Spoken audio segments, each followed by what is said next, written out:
Neste minuto, respondeu Wendy, resoluta. Algo terrível havia ocorrido a ela, e talvez a mamãe já esteja de meio luto. 45. O medo disso a fez esquecer de como Peter devia estar se sentindo e, sem nenhum tato, ela disse para ele: Peter, você toma as providências necessárias? Se é o que você quer, respondeu Peter, tão indiferente que parecia que Wendy havia pedido para ele lhe passar as nozes. Que pena que a gente não vai se ver mais a vindo dele ou dela. Já que Wendy não se importava em se separar dele, Peter ia mostrar, ora se ia, que ele também não se importava. Mas é claro que Peter se importava, sim, e muito. Sentiu tanto ódio dos adultos, que estavam estragando tudo como sempre, que assim que entrou em sua árvore respirou de propósito bem rápido e curto, fazendo mais ou menos 5 respirações por segundo. Peter fez isso porque, segundo diz um ditado da terra do nunca, sempre que você respira, um adulto morre, e ele estava matando adultos o mais rápido possível, só para se vingar.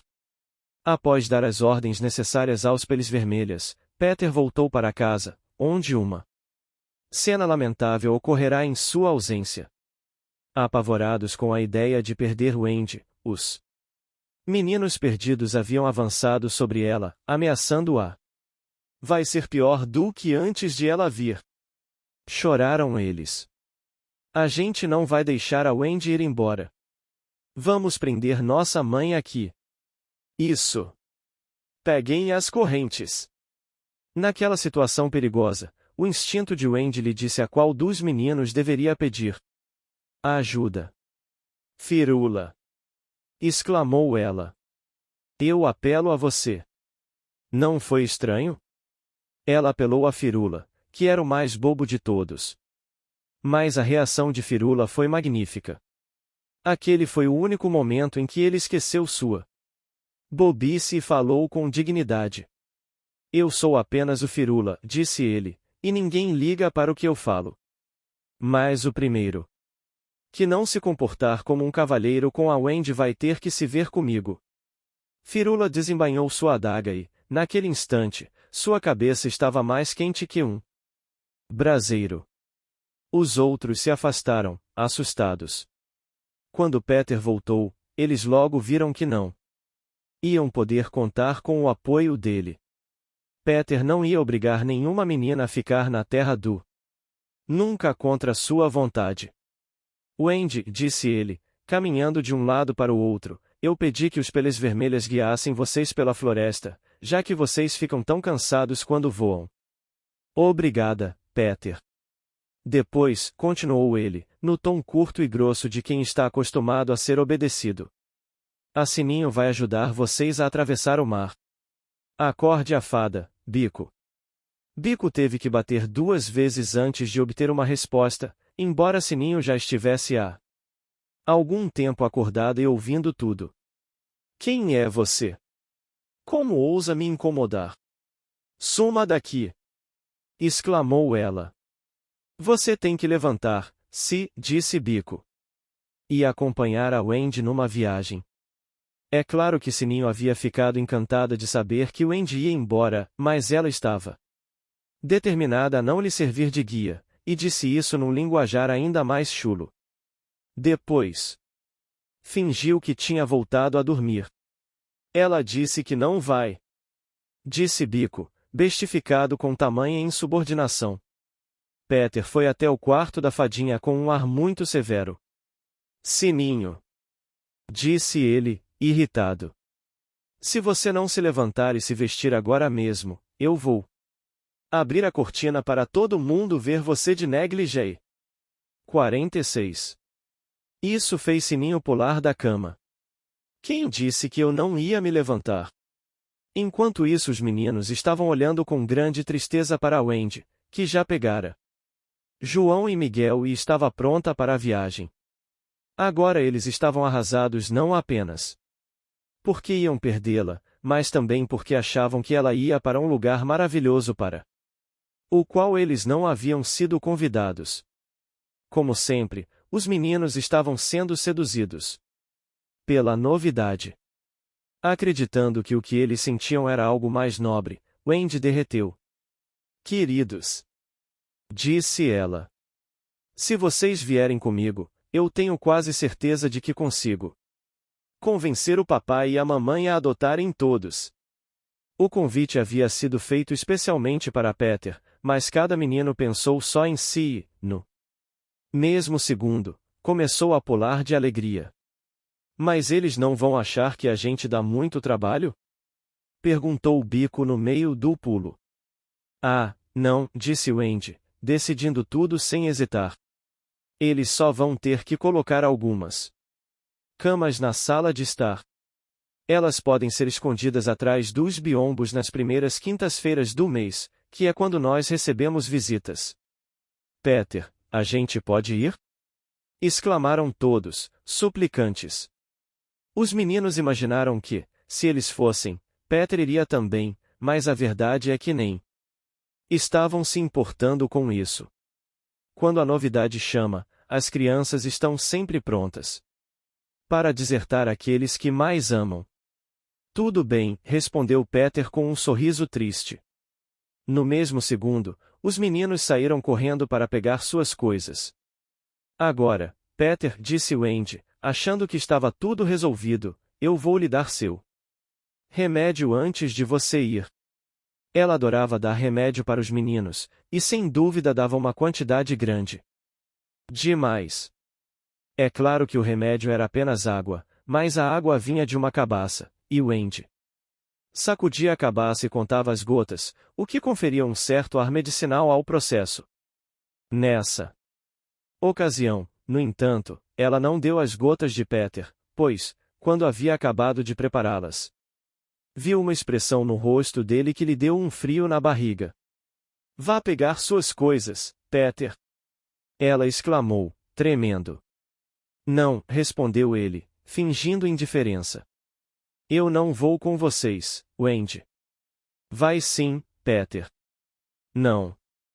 Para mostrar que a partida dela não o chateava nem um pouco, ele saltitou pela sala, tocando uma melodia alegre em sua cruel flauta. Wendy teve que ficar correndo atrás dele. Embora isso não fosse um comportamento muito elegante para uma dama. Para ver sua mãe, insistiu ela. Bom, eu nem sei se Peter já teve uma mãe de verdade, mas, se teve, ele não sentia mais saudades dela. Podia passar muito bem sem uma mãe. Já analisara bem as mães, e só se lembrava de seu lado ruim. Não, não, disse ele a Wendy, resoluto. Talvez ela diga que eu sou velho, e eu quero sempre ser um menino e me divertir. Mas Peter? Não. Wendy teve que contar aos outros. O Peter não vai. O Peter não vai. Eles olharam espantados para ele, todos carregando um pedaço de pau, com uma trouxa amarrada no ombro. A primeira coisa que pensaram foi que, se Peter não ia, então ele provavelmente mudará de ideia e desistira de deixá-los ir. Mas Peter era orgulhoso demais para fazer isso. Espero que vocês gostem das mães de vocês, se conseguirem descobrir onde elas estão. Disse ele, perverso. O horrível cinismo desta frase deixou todos pouco à vontade, e a maioria começou a hesitar. Afinal, diziam os rostos dos meninos, será que eles não eram uns malucos por quererem ir? Muito bem! Exclamou Peter. Sem choro, nem bobagem. Tchau, Wendy. E ofereceu alegremente a mão, como quem quisesse mandá-los logo embora, pois tinha algo importante a fazer. Wendy teve que apertar a mão de Peter, pois não viu nenhum sinal de que ele talvez pudesse preferir um dedal. Você vai lembrar de trocar sua roupa de baixo, Peter? Perguntou Wendy, demorando-se junto a ele. Ela sempre insistia muito para que eles trocassem a roupa de baixo. Vou. E vai tomar seu remédio? Vou. Não parecia haver mais nada a dizer. Fez-se um silêncio constrangedor. Peter, no entanto, não é do tipo que perde o controle na frente dos outros. Você está pronta, Sininho? Perguntou ele. Sim, capitão. Vá na frente. Sininho uniu até a árvore mais próxima. Mas ninguém foi atrás, pois foi nesse momento que os piratas deram início ao seu terrível ataque aos peles vermelhas. Lá em cima, onde tudo estava tão quieto, o ar foi rasgado pelos gritos e pelo clamor do aço se chocando. Lá embaixo ficou o maior silêncio. Bocas se abriram e continuaram abertas. Wendy caiu de joelhos, mas seus braços estavam estendidos para Peter. Todos os braços estavam estendidos para ele. Como se houvessem sido soprados naquela direção, era uma súplica muda para que Peter não os deixasse. Quanto a Peter, ele agarrou sua espada, a mesma com a qual ele pensara ter matado Long John Silver, e a paixão pela batalha estava em seus olhos. 12. As crianças são raptadas. O ataque dos piratas havia sido uma surpresa absoluta, o que era uma prova cabal de que o inescrupuloso Gancho conduzira tudo de modo torpe, pois nenhum homem branco consegue surpreender peles vermelhas honestamente. Segundo todas as leis que regem as batalhas dos selvagens, 47 é sempre o pele vermelha quem ataca. E, com a sagacidade típica de sua raça, eles o fazem logo antes do nascer do sol. Quando sabem que a coragem do homem branco está em seu nível mais baixo. Os homens brancos constroem um forte mal-feito no topo de uma colina ao pé da qual corre um riacho.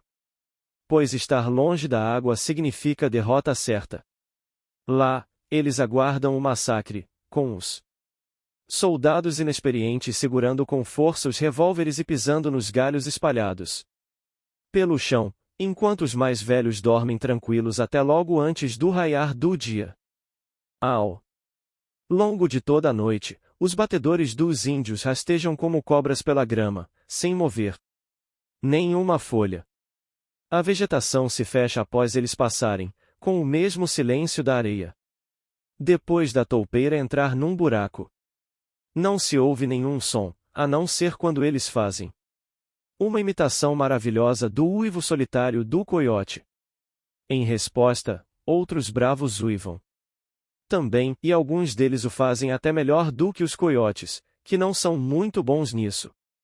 Assim as horas geladas se passam, e o longo suspense é horrivelmente difícil para o cara pálida que tem que passar por aquilo pela primeira vez, mas, para os mais treinados, aqueles uivos terríveis e silêncios mais terríveis ainda são apenas uma prova de que as horas da noite estão escoando. Gancho conhecia tão bem esse procedimento que, ao agir de forma diferente, não podia pretextar ignorância. Os picaninhos, por sua vez, confiavam sem questionar na honra do capitão, e todas as suas ações nessa noite contrastaram nitidamente com as dele. Os índios fizeram tudo o que era consistente com a reputação de sua tribo. Graças à agudez de sentidos que ao mesmo tempo pasma e desespera os povos civilizados, eles souberam que os piratas estavam na ilha no instante em que eles pisaram num galho seco e, num espaço de tempo muito curto, os uivos de coiote começaram. Cada metro do terreno entre o local onde as forças de Gancho haviam desembarcado e a casa debaixo da terra foi furtivamente examinado por bravos usando seus mocassins virados para trás. Eles encontraram apenas uma colina com um riacho na base, o que significava que Gancho não teria escolha, se era ali que teria que acampar e esperar até logo antes de o dia amanhecer.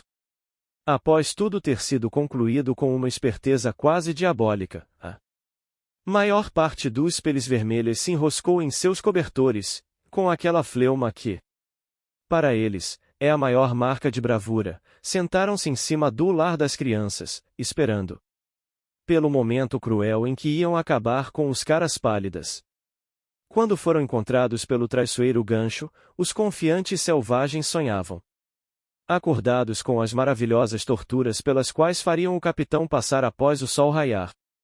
Pelos relatos dos batedores que escaparam à carnificina, ele sequer acampou naquela colina. Embora certamente a tenha visto à luz do fim de tarde. Parece que a ideia de esperar para ser atacado em nenhum momento passou por sua mente sutil. Gancho nem mesmo esperou até de madrugada, e atacou com apenas uma estratégia: cair em cima do inimigo. O que podiam fazer? Os confusos batedores? Eles eram mestres de todas as artimanhas de guerra, menos desta. Só lhes restou sair atabalhoados atrás de Gancho, expondo-se fatalmente ao ataque enquanto emitiam patéticos uivos de coiote. Em torno da corajosa princesa Tigrinha estava uma dúzia de seus mais fortes guerreiros, e eles de repente viram os pérfidos piratas se aproximando. Naquele momento, a visão da vitória deixou de encher seus olhos. Eles não iam mais torturar ninguém no tronco. Estavam a caminho do eterno campo de caça. Sabiam disso, mas não deixaram de mostrar a coragem característica de seu povo. Apesar de o ataque ter sido tão repentino, se houvessem se levantado depressa, os índios teriam tido tempo de formar uma falange que teria sido muito difícil de destruir. Mas isso eles estavam proibidos de fazer pelas tradições de sua raça. E está escrito que o nobre selvagem jamais deve expressar surpresa na presença do homem branco. Por mais terrível que a súbita aparição dos piratas deva ter sido para eles, os índios se mantiveram imóveis por um momento, sem mexer nenhum músculo, como se o inimigo houvesse sido convidado por eles. Só depois, com a tradição bravamente mantida, eles pegaram suas armas, e um grito de guerra ressoou pelos ares, mas já era tarde demais. Não cabe a mim descrever o que foi um massacre e não uma batalha. Assim pereceram alguns dos maiores bravos da tribo dos Picaninis. Mas eles foram vingados, pois Lobo Magro matou o alfpedreiro, que não ia mais perturbar ninguém nas colônias espanholas, e entre os que bateram as botas estavam George Diarreia, Charles Troncudo e Fialho da Alsácia. Troncudo foi morto pela machadinha do terrível Pantera, que acabou conseguindo atravessar as hordas de piratas junto com Princesa Tigrinha e os poucos sobreviventes da tribo. Os historiadores é que vão decidir até que ponto Gancho pode ser culpado por sua tática. Nessa ocasião, se houvesse esperado na colina até o horário apropriado, ele e seus homens provavelmente teriam sido massacrados. Antes de julgá-lo, é preciso ser justo e levar isso em consideração. O que Gancho talvez devesse ter feito fosse contar aos adversários que pretendia usar um novo método de ataque. Por outro lado, isso, ao destruir o elemento surpresa, teria tornado sua estratégia vã. Portanto, é muito difícil decidir a questão. Por mais relutante que eu me sinta, não consigo deixar de admirar a inteligência que concebeu um plano tão ousado, e a genialidade perversa com que este foi levado a cabo. O que o próprio Gancho estava achando de si mesmo naquele momento triunfal? Seus capangas teriam adorado saber quando, com a respiração ofegante limpando os cotelos, eles se juntaram a uma distância discreta do gancho do capitão, apertando seus olhos de fuinha para melhor ver aquele homem extraordinário. O coração de Gancho devia estar radiante, mas seu rosto não demonstrava isso. O capitão sempre foi um enigma cruel e solitário, e ele se mantinha distante de seus seguidores não apenas física, mas também espiritualmente. A missão daquela noite ainda não estava cumprida, pois ele não viera destruir os peles vermelhas, eles eram apenas as abelhas que deviam ser enxotadas antes que Gancho pudesse chegar ao mel. Era Peter Pan que ele queria, Peter, Wayne de seu bando, mas principalmente Peter. Peter era um menino tão pequeno que até causa espanto o ódio que o capitão sentia por ele. É verdade que ele havia atirado a mão de Gancho para o crocodilo, mas até mesmo isso e a insegurança que isso causava, devido à obstinação do crocodilo, não explicavam uma vontade De vingança tão maligna e implacável. A verdade é que havia algo em Peter que provocava o capitão até deixá-lo ensandecido. Não era sua coragem, nem sua aparência encantadora. Nem.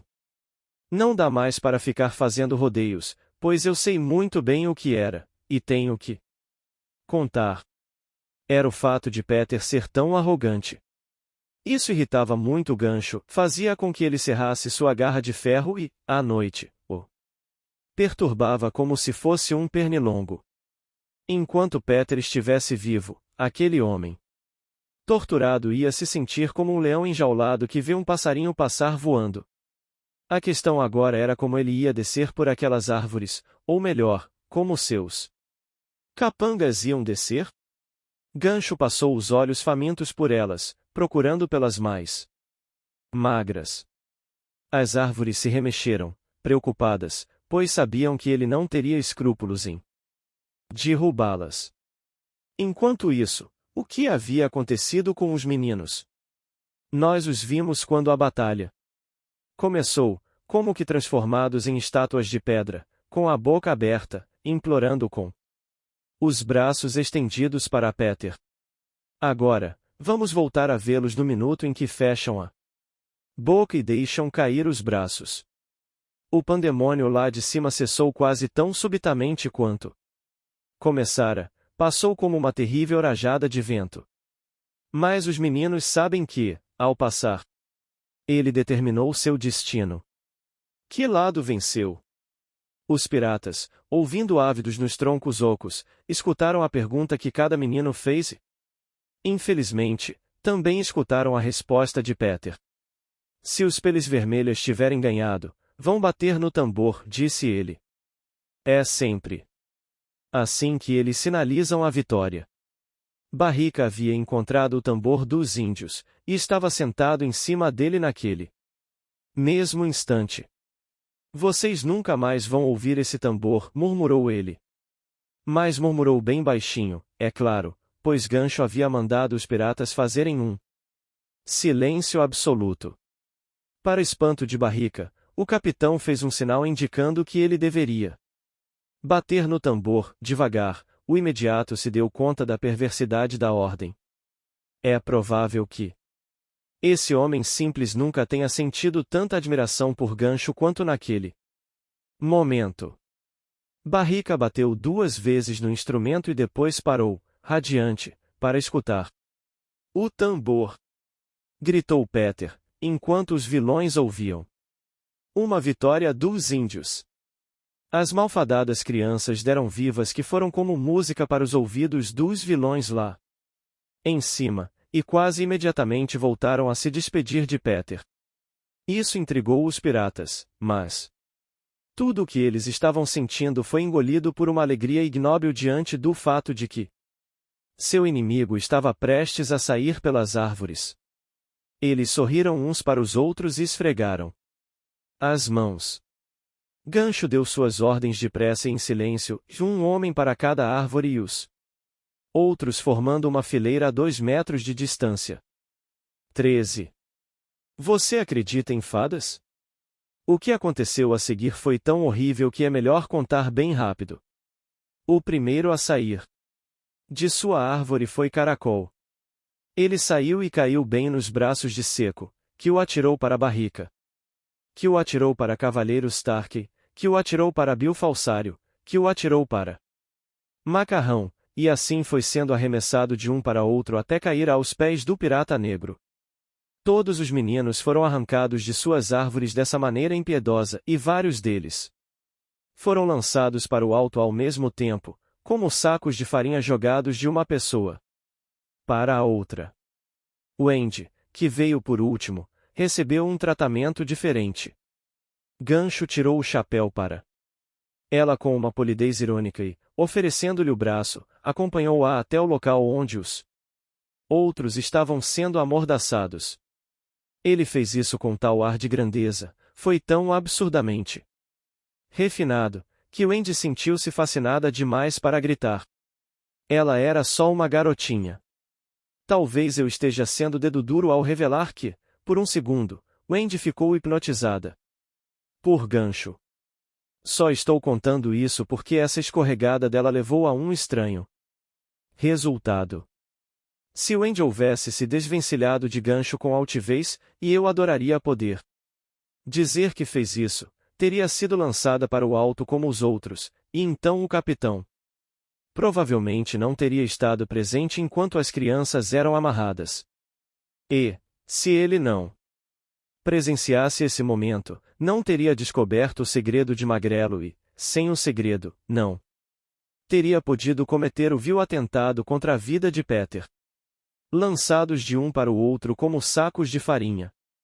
Para que os meninos não saíssem voando, os piratas os amarraram, colocando-os com os joelhos encostados nas orelhas e, para prendê-los, o pirata negro cortara uma corda em 9 pedaços iguais. Tudo correu bem até que chegou a vez de Magrelo, que acabou sendo que nem um daqueles pacotes irritantes que a gente tenta amarrar com um barbante, mas o barbante acaba depois de dar a volta e não sobra um pedaço para dar o nó.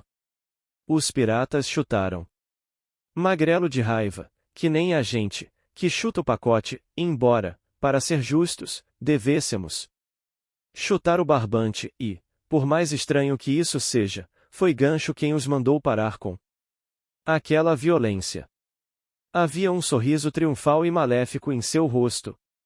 Enquanto seus capangas estavam apenas cansados, pois sempre que tentavam amarrar o pobre menino de um lado ele sobrava do outro, o poderoso cérebro de Gancho já vira muito além da superfície de Magrelo, pensando não no efeito, mas na causa, e sua exultação mostrava que ele a encontrara. Magrelo, branco até a raiz dos cabelos, sabia que Gancho havia descoberto seu segredo, que era o seguinte: nenhum menino tão cheio podia usar uma árvore onde um homem de tamanho médio não caberia. O pobre Magrelo, que agora era a mais miserável das crianças devido ao pânico que estava sentindo por Peter, arrependeu-se amargamente do que havia feito. Ele era viciado em beber água quando estava com calor, e por isso havia inchado até atingir sua presente circunferência, em vez de diminuir de tamanho. Para caber em sua árvore, sem que os outros soubessem, Magrelo talhara sua árvore para que ela coubesse nele. Gancho adivinhou o suficiente para acreditar que Peter estava, afinal, à sua mercê. Mas ele não pronunciou nenhuma palavra sobre o torpe plano que se formou nas cavernas subterrâneas. De sua mente, apenas fez um sinal para os piratas, indicando que deveriam levar os prisioneiros para o navio e deixá-lo sozinho. Como levar os meninos? Amarrados daquele jeito, eles podiam até ser rolados colina abaixo como barris, mas a maior parte do caminho era coberta por um pântano. Mais uma vez, a genialidade de Gancho se livrou da dificuldade. Ele indicou que a casinha de Wendy podia ser usada como meio de transporte. As crianças foram atiradas lá para dentro e 4 piratas fortes ergueram a casinha sobre os ombros. Os outros foram atrás, cantando aquela horrível música dos piratas. O estranho comboio começou a atravessar a floresta. Eu não sei se havia alguma criança chorando. Se havia, a música abafou o som. Mas, conforme a casinha foi desaparecendo na floresta, uma corajosa, porém minúscula nuvenzinha de fumaça saiu pela chaminé, como que desafiando o capitão Gancho. Gancho viu a fumaça e isso foi ruim para Peter. Fez secar qualquer pingo de piedade por ele que por acaso ainda pudesse restar no coração enfurecido do pirata. A primeira coisa que Gancho fez ao se ver sozinho na floresta enquanto a noite caía depressa ao seu redor foi ir pé ante pé até a árvore de Magrelo e se certificar de que podia mesmo entrar na casa por ela. Depois, ele ficou um longo tempo refletindo, com seu agourento chapéu sobre a grama, para que uma leve brisa que surgira pudesse bagunçar seus cabelos e refrescá-lo. Embora seus pensamentos fossem sombrios, seus olhos continuavam com o azul suave do céu diurno. Gancho escutou com atenção para ver se ouvia algum som vindo das profundezas, mas lá embaixo, assim como ali em cima, tudo era silêncio. A casa debaixo da terra parecia ser apenas outro lar abandonado no vazio. Será que o menino estava dormindo? Ou será que estava esperando ao pé da árvore de magrelo com a adaga na mão? Só havia um jeito de descobrir, e descendo. Gancho deixou que sua capa deslizasse suavemente até o chão e então, mordendo os lábios até que uma gota de seu sangue perverso brotasse deles, botou os pés dentro da árvore. Ele era um homem corajoso, mas teve que parar por um segundo e passar a mão sobre a testa, que estava pingando que nem uma vela acesa. Depois, sem fazer qualquer ruído, Gancho se soltou no desconhecido. Ele chegou incólume ao fundo da árvore e voltou a ficar imóvel, tentando recuperar o fôlego que quase tinha sumido. Quando seus olhos se acostumaram à luz fraca, diversos objetos da casa debaixo da terra tomaram forma. Mas o único que o capitão ficou olhando com olhos gulosos, o único que era procurado há tanto tempo e que afinal fora encontrado, estava na imensa cama. Era Peter, dormindo a sono solto. Sem saber da tragédia que se desenrolava lá em cima, Peter, depois que as crianças haviam ido embora, continuará a tocar alegremente sua flauta durante algum tempo. Sem dúvida, fora uma tentativa desesperada de provar para si mesmo que ele não se importava com a partida deles. Ele então decidirá não tomar seu remédio, só para chatear Wendy. Depois, deitou-se na cama por cima da colcha, para irritá-la ainda mais, pois ela sempre ajeitava as cobertas com as crianças embaixo delas, já que nunca se sabe se a gente vai sentir frio no meio da noite. Depois, Peter quase chorou, mas aí pensou no quanto Wendy ficaria indignada se ele risse em vez disso. Deu uma risada bem gostosa e caiu no sono no meio dela.